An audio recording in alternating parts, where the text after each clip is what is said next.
What's going on, YouTube? Wanted to make this video, kind of give an update of where I'm at with the bike, if this is a good fit for you, whether you may be choosing between this bike, another bike, or even the particular kind of bike you're getting into. So right here, as you've seen from my other videos, is a Specialized Sirrus X 2.0. Had the bike for just shy of 3 months now, and it's doing pretty good, but I just want to give an update of how I feel about the bike, what my plans are for the future, and if this is possibly the right bike for you. So let's get into it. So here's the bike, Specialized Sirrus X 2.0, all black. It comes with a couple other colors. It has hydraulic brakes, which work really, really well. I had 2 complaints about the bike before. One was the saddle and one was the pedals. The pedals I will probably still swap out. I have been lazy about it, so I will swap those out later. The saddle was very uncomfortable at first, but over time, as I kept riding the bike, I bought bike shorts as well. Riding with that makes it feel a lot more comfortable, so I will be keeping the saddle as stock. I've tried one from Amazon before, but it didn't fit on the bike well, and I ended up returning it. The bike is a 1x8 drivetrain. There is enough gears in my opinion. I feel like I kind of wish there was either it was a 1x9 or 1x10, just so I can get the extra push to go a little further or faster. But overall, if you're using this as an everyday commuter, casual riding, you're not racing or anything, and you just want to get out there, it's a great bike. 1x8 or 8 gears is perfectly enough for the typical everyday rider. It does have wider tires, so it's about 42 millimeters if I'm not mistaken.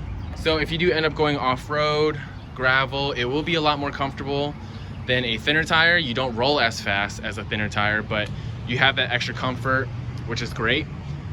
So if you see like a trail that you want to go off of, you have that ability to do so. And if not, it rolls perfectly fine on tarmacs, new surfaces, paved trails, cement, and it does a great job. So one thing I kind of want to get this bike or make this video is because of who would be buying this bike. And from what I personally notice is it's a great overall bike if you want to get out there, like I said, just ride every day, go on a couple trails on the weekend, and you're not looking to go any further beyond that. This would be a great bike.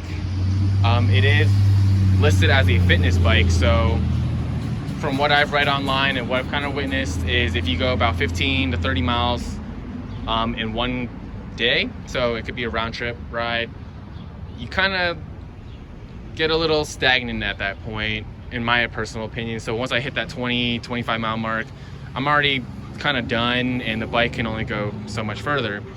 So for me, even though I'm still a new rider, I've only been riding for a couple months now, I am going to be purchasing a second bike. It will be either a road bike or a gravel bike with drop bars. And the reason behind that is because I want to go a lot further and a lot faster.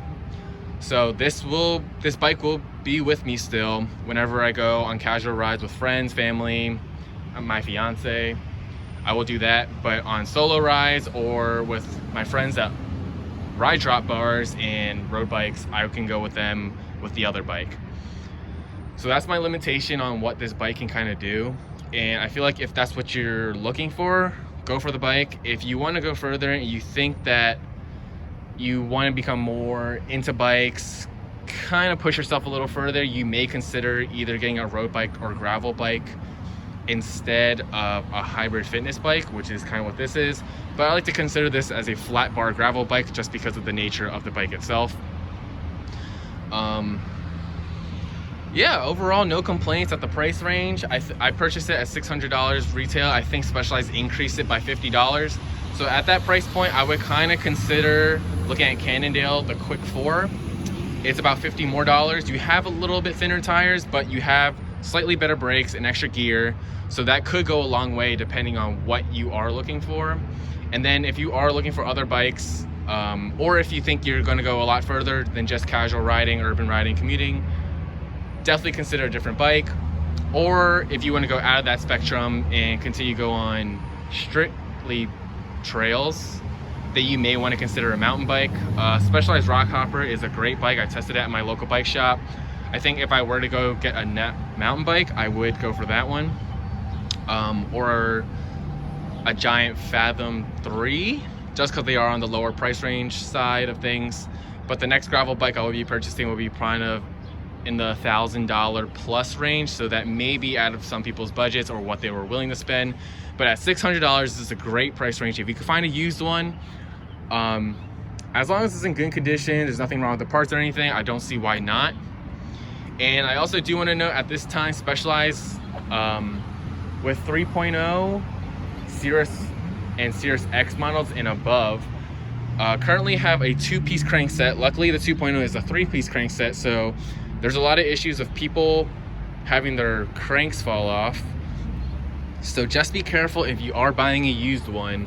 You want to make sure that it's either tuned up or you can get it fixed, or wait till Specialized releases an email or a note saying like, oh, you can ride this bike now because this issue is resolved. But besides that, it still rides great. I have no regrets buying this bike at all. It's definitely a great first bike, and yeah, I don't see why anyone would be unhappy with it, besides maybe a limited gear ratio, if they want to push further with drop bar bikes. But besides that, if you have any more questions about the bike, I will try my best to answer them. I'm sorry I don't go on YouTube as often to check comments, but whenever I get the chance and look at it, I will respond. And besides that, thanks for watching.